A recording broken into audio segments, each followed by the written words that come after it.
Welcome, learners. This is your mentor, teacher, and friend here. Our today's topic is Areopagitica. It is a speech or prose story. Areopagitica is written on the model of a pamphlet, actually, and it was published on 23 November in 1644. इसका full title था A speech of Mr. John Milton for the liberty of unlicensed printing to the Parliament of England.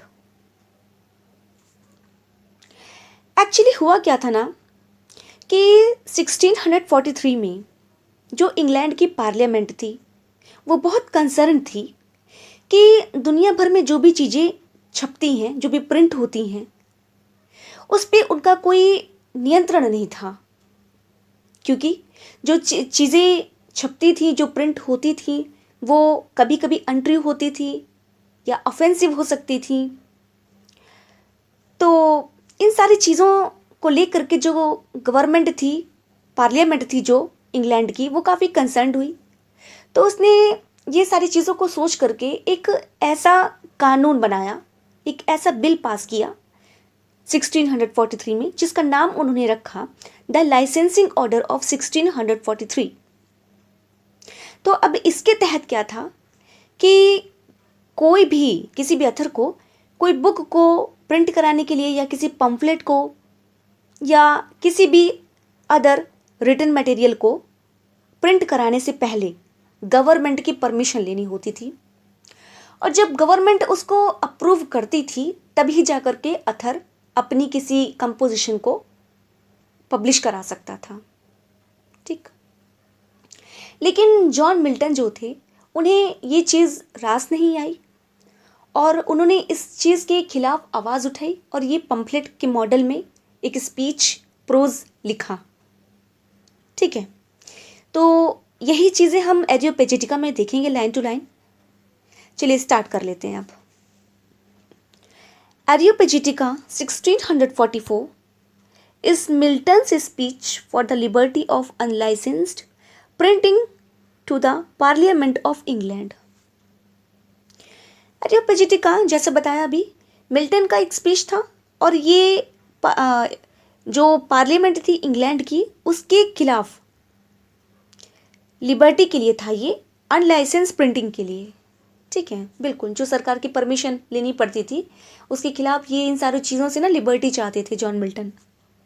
Milton opposes licensing and censorship, तो Milton इसके खिलाफ थे actually. Areopagitica is written on the model of a pamphlet, ये जो work है ये pamphlet में आता है।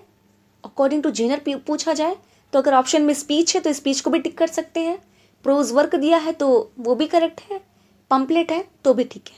Okay, the title is from Greek word Areopagus. अच्छा, ये जो एरियोपेजिटिका है ना, इसको लिया गया है किसी ग्रीक वर्ड एरियोपैगस से। और ये एरियोपैगस क्या था? Areopagus, a hill where the council of Athens met and Saint Paul delivered a sermon. एक ये माउंटेन था एरियोपैगस,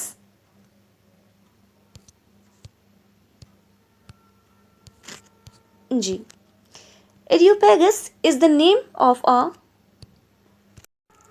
जी, Areopagus is the name of a mountain. तो ये एक पर्वत का नाम था, पहाड़ का नाम था, जहाँ पे एथेंस जो लोग थे, वहाँ की जो काउंसिल थी वो मिलती थी। तो अगर पूछा जाए आपसे कि एरियोपैगस क्या है एरियोपेजिटिका में, तो हमें माउंटेन को टिक करना है, हिल है तो भी टिक करना है। ठीक है, दिस बुक ऑफर, जी, this book offers Milton's philosophical defences of the principle of a right to the freedom of speech and expression. ये बुक स्पीच और अभिव्यक्ति की स्वतंत्रता के अधिकार के सिद्धांत के मिल्टन के फिलोसॉफिकल मतभेदों को रिप्रेजेंट करती है। ठीक है। The poet argues against parliament's 1643 ordinance for the regulating of printing licensing order of 1643। इस बुक में पोइट आर्ग्यू करते हैं ये जो एक्ट आया था, ये जो कानून बना था लाइसेंसिंग ऑर्डर ऑफ 1643, इसके विरुद्ध। ठीक है, ये इंपॉर्टेंट है, पूछा जा सकता है। He discusses that his order will not serve its purpose of suppressing seditious and scandalous book.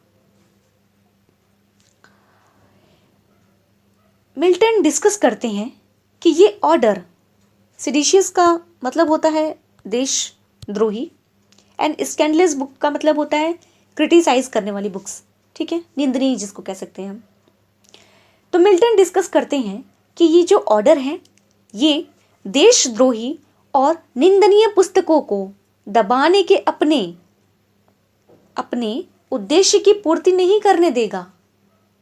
यानी कि ये किन प्रकारेण यानी हर टाइप की बुक्स को, हर टाइप के वर्क्स को अपने आप में अच्छे से रिप्रेजेंट करने नहीं देगा, क्योंकि अंकुश लगा होगा।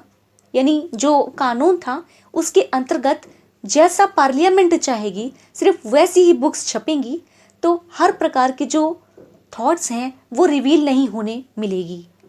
ठीक है, ऐसा मिल्टन सोचते थे जी, जो कि इम्पोर्टेंट है उन्हीं के नहीं, ये हम सबके लिए इम्पोर्टेंट है। किसी भी बात को स्वतंत्रता पूर्वक तरीके से लोगों के सामने रिवील कर पाना। ठीक है। This order is an insult to the author, to the book and to the dignity of learning.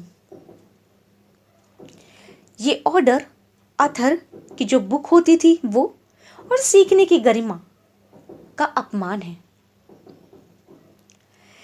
It will hinder the discovery of truth.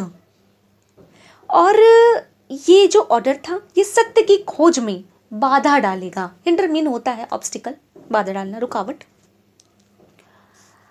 It will hinder the discovery of truth. It will also hinder God's plans because it gives the licenser the power to silence others. और ये सत्य की खोज में बाधा डालेगा और इसके साथ साथ देवताओं की योजनाओं में भी बाधा डालेगा। ठीक है, क्योंकि ये जो लाइसेंस है ये हक देता है, दूसरों को चुप कराने की शक्ति देता है। ठीक है, बिल्कुल। जब पार्लियामेंट पावरफुल हो जाएगी उसके अकॉर्डिंग चीज़ें प्रिंट होंगी, तो एक हिसाब से ये एक प्रेशर हुआ, एक कंट्रोल करता था, फ्रीडम नहीं थी, लिबर्टी नहीं थी। ठीक है। Hence the poet clearly shows the fullfinity of the order। और इस प्रकार से ये जो बुक है इसमें मिल्टन, ये जो टॉपिक है इसमें मिल्टन ऑर्डर की फुलफिलिटी को शो करते हैं, दिखाते हैं कि ये ऑर्डर था क्या, कैसी चीज़ें थी और क्या वो इसका अपोजिट, यानी वो कैसे इसके लिए आर्ग्यू करते हैं, क्या क्या डिस्कशन करते हैं। ठीक है, इन्हीं सब बातों को हम एरियोपेजिटिका में देख सकते हैं। चलिए, तो आज का एडियोपेजिटिका वर्क हमारा फिनिश होता है। आपका सजेशन बहुत इंपॉर्टेंट है, ज़रूर दीजिएगा। चैनल को लाइक करिए, सब्सक्राइब करिए, शेयर करिए। Thank you so much, bye bye.